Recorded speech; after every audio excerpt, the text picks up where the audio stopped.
Cavs versus Pistons is the only Eastern Conference series still going. The Pistons lead 2-1 in the series. They won both games at home as the higher seed.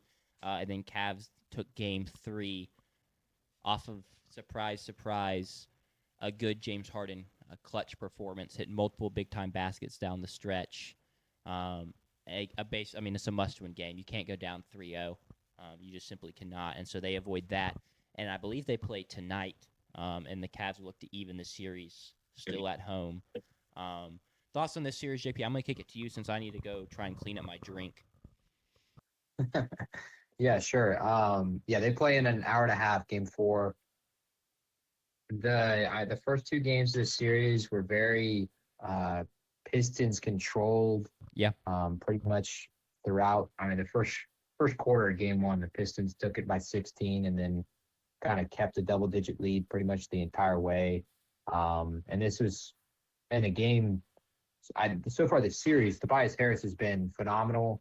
Duncan Robinson was great in game one. Cade Cunningham only had to score 23 points in game one. They finally got some production from Dennis Jenkins.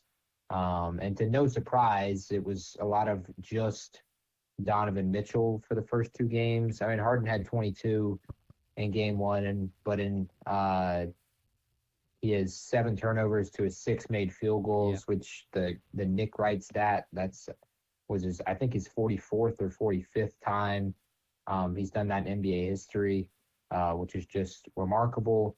And then he did it again in game two. He had 4 turnovers and just 3 made field goals with 10 points, which kind of segued us into game three, the all pivotal game. If, Cavs go down 3-0, it's pretty much over. It's tight down the stretch. And then we saw, I would argue we saw results from 2 players we just fully did not expect, and that being Cade Cunningham turned it over 3 possessions in a row. Yeah. And then James Harden was clutch. He scored 5 points in the final 2 minutes, including a huge, classic James Harden step back 3. Yep. Cade did respond. He had a quick 5 points, including dunking on Jared Allen and then hitting a 3 in transition.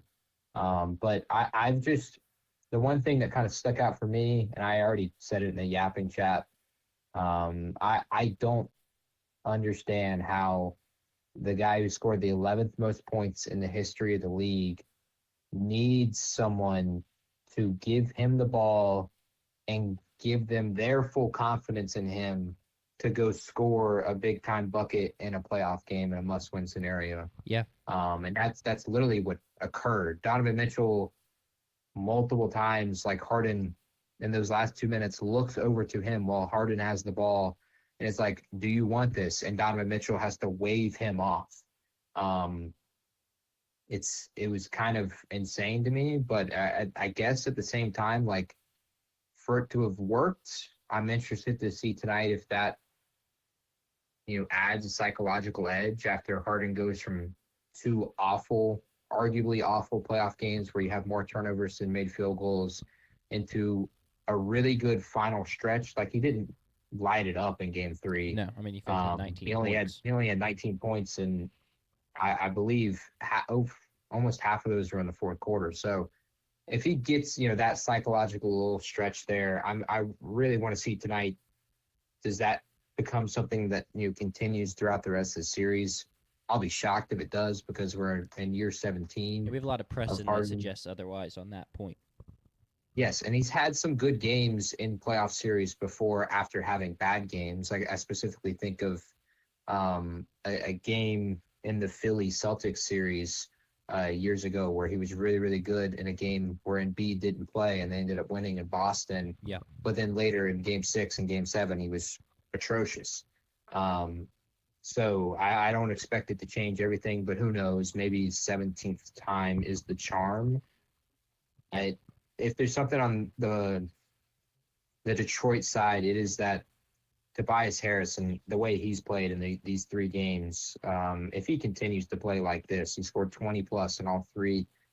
This Pistons team is going to be there'll be a force to continue in this series, probably win this series because of his play. And Harden, you expect, at least I expect, to come back down. And then they're going to need him when they play, if they play New York in the Eastern Conference Finals, because his play has just been phenomenal. He's been really a great engine in attacking all of the weak defenders on Cleveland, and that is a lot of them. That's Donovan Mitchell, that's Harden, that's Sam Merrill, that's Max Strus, any of those guys. If he gets a switch onto them, which he does a lot, Yeah. he gets to that post, that block position, and they can't stop him. He ends up scoring. He ends up, dishing to someone. I don't know if that's going to be something that can continue in the next series, but that's kind of a talking point for if they get there. But in this series, it's going to work, and that's the kind of thing you need to win multiple series in the playoffs. Is you need multiple wrinkles to your game. Agreed. You need guys that are going to approach different matchups, and can be effective. So he has stepped up in this series to his credit, and it's a large part, or the reason that the Pistons won the first two games, and then they were kind of right there in game three. A 7-point difference is not really what the score was actually like. Yeah, I agree. It was really like a 3-point game. Yeah, the Tobias piece is massive. No, I mean, just one, because you'll take any sort of playoff rise from a player you can get, and anyone that can consistently get buckets in the playoffs, you'll take that. But especially when you look at it through the lids of Jalen Duren's been really bad and has not been performing the way he performed in the regular season. In game 3, he just has another 11 points. I kind of was to the point where it's like, I don't even know if I would want to close this game with Jalen Duren on the floor, because he just has been that poor. And so with him kind of teetering off, if Tobias doesn't kind of take this rise to consistently scoring 20 points in these playoffs, it really just leaves Cade and Cade only to create shots. But you talked about Tobias being able to, attack mismatch. His ability to score in the mid-range has been a huge boost and boon for this offense that, with Duren being down, really, and then also Dennis Jenkins has really struggled to be efficient in the playoffs as kind of a smaller guard, that, like, without Tobias, it would be just Cade. So, yeah, it's been massive that he's stepped up, and he'll have to continue, because at this point, that's 10 games in, and Jalen Duren still doesn't really look like he's found himself, and I don't really expect that to happen at this point. So, yeah, Toby's going to keep it up. Yeah, we're 10 games in, and his best game is 15 points. He did have 15 boards in the game 7 against Orlando. And that was, which surprises me, is like I watch the way he played in that game, and he played with a lot of just drive, because the season was on the line. Now, the season had already been on the line for game 5 and game 6, but like, we can take the series right here at home and we can advance. And he showed it early on.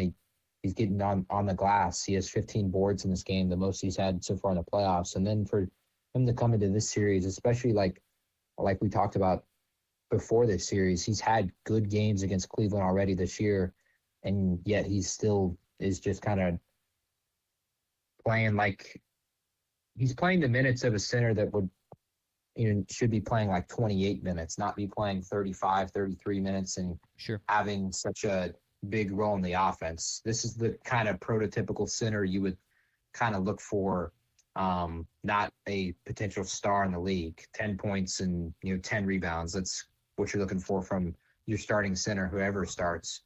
Not a star. So it has surprised me. I get it, like, he's young, but I don't get how you have the game you had in game 7, and then the confidence you should have in the matchup against Cleveland, that he just hasn't done anything. Like, 4 rebounds in game 3 is inexcusable, especially when, like, this is not a guy he's playing all of his minutes. He's not getting in foul trouble or anything. You can't have 4 rebounds in a game as a center with that size against the big men that Cleveland have. Especially if you're not going to do anything else. It's like, okay, like, you've not been scoring. You're not really much of a playmaker or a passer. You're not like an elite rim protector.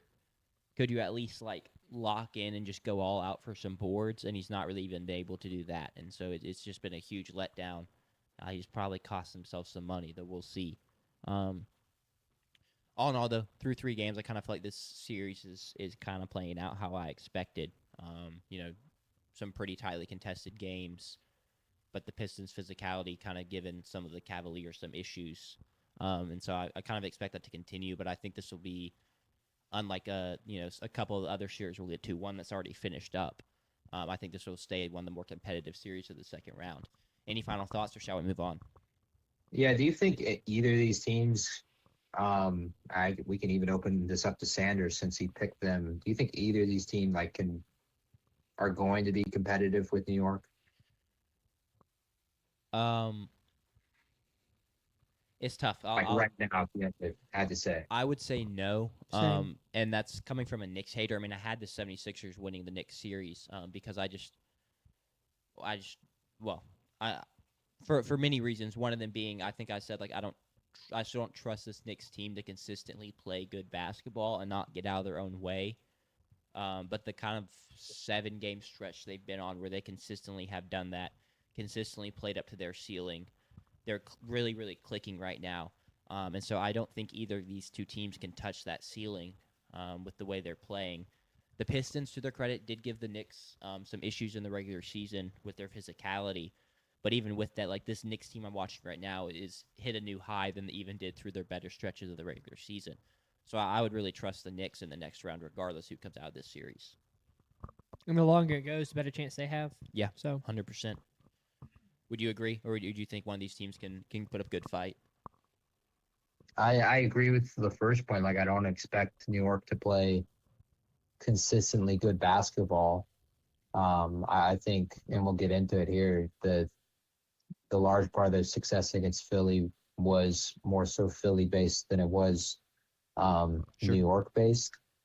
But I just think they're, with the experience, they just seem like the far and better team. So I kind of don't feel like either of these teams can give them a 7 to 6 game series. Yeah, I would expect them to get a game. Like I wouldn't expect what we just saw from the Sixers series, but yeah, I wouldn't expect a 7 game for sure.